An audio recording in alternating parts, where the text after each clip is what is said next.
हरिओम। कुश आध्यात्म और कर्मकांड शास्त्र में प्रमुख रूप से काम आने वाली वनस्पतियों में कुशा का प्रमुख स्थान है। इसको कुछ लोग कांस कहते हैं, जबकि यह कांस नहीं है, कांस अलग होता है। हाँ, डाब भी इसे कहा जाता है। जिस प्रकार अमृतपान के कारण केतु को अमृत का वर मिला है, उसी प्रकार कुशा भी अमृत तत्व से युक्त है। अत्यंत पवित्र होने के कारण इसका एक नाम पवित्री भी है। इसके सिरे नुकीले होते हैं। इसको उखाड़ते समय सावधानी रखनी पड़ती है कि यह जड़ सहित उखड़े और हाथ भी ना कटे। कुशल शब्द इसलिए बना है। ओम हुम फट मंत्र का उच्चारण करते हुए उत्तराभिमुख होकर कुशा उखाड़ी जाती है। यह पौधा पृथ्वी लोक का पौधा ना होकर अंतरिक्ष से उत्पन्न माना जाता है। मानता है कि जब सीता जी पार पृथ्वी में समाई थीं तो राम जी ने जल्दी से दौड़कर उन्हें रोकने का प्रयत्न किया, किंतु उनके हाथ में केवल सीता जी के केस ही आ पाए।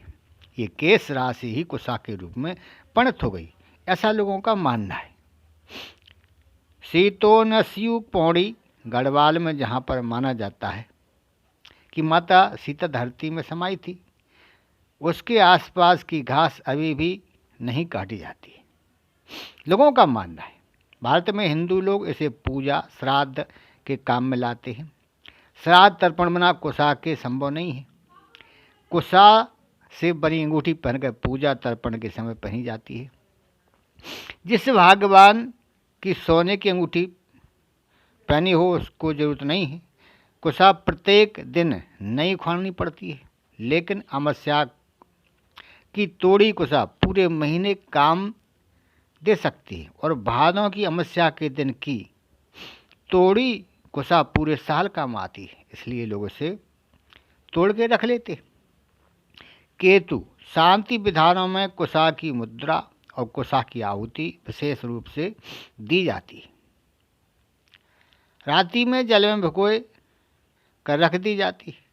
कुशा के जल का प्रयोग कलश स्थापन में, सभी पूजा में, देवताओं के अभिषेक, प्राण प्रतिष्ठा, प्रायश्चित कर्म, 10 विधि स्नान आदि में किया जाता है। केतु को अध्यात्म और मोक्ष का कारक माना जाता है। देव पूजा में प्रयुक्त कुशा का पुनः उपयोग किया जा सकता है, किंतु पितृ और प्रेत कर्म में प्रयुक्त कुशा अपवित्र हो जाती है।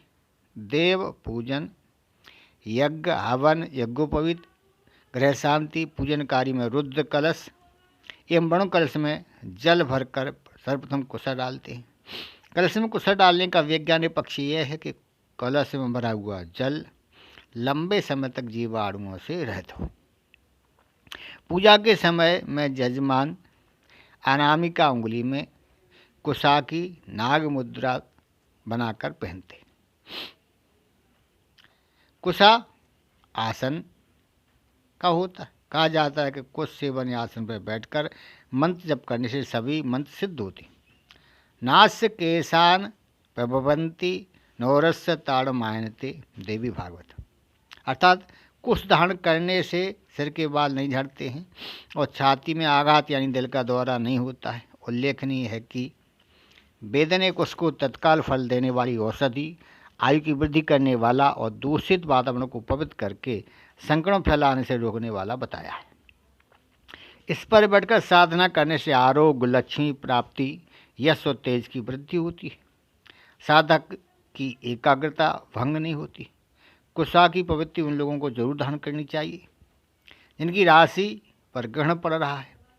कुशा मूल की माला से जाप करने से अंगुलियों के एक्सुपेजर बिंदु दबते हैं। इससे शरीर में रक्त संचार ठीक रहता है। कुशा की अंगूठी बनाकर अनामिका उंगली में पहनने का विधान है, ताकि हाथ द्वारा संचित आध्यात्म शक्ति पुंज दूसरी उंगलियों में ना जाए, क्योंकि अनामिका के मूल में सूर्य का स्थान होने के कारण यह सूर्य की उंगली है। सूर्य से हमें जीवनी शक्ति, तेज और यश प्राप्त होता है। दूसरा कारण यह ऊर्जा को पृथ्वी में जाने से रोकता भी है। कर्मकांड के दौरान यदि भूलवश हाथ भूमि पर लग जाए तो बीच में कुश का भी स्पर्श होगा, इसलिए कुश को हाथ में ही धारण किया जाता है। इसके पीछे मानता यह है कि हाथ की ऊर्जा की रक्षा न की जाए तो उसका दुष्परिणाम हमारे शरीर और हृदय पर पड़ता है। हरिओम हरिओम हरिओम हरिओम हरिओम।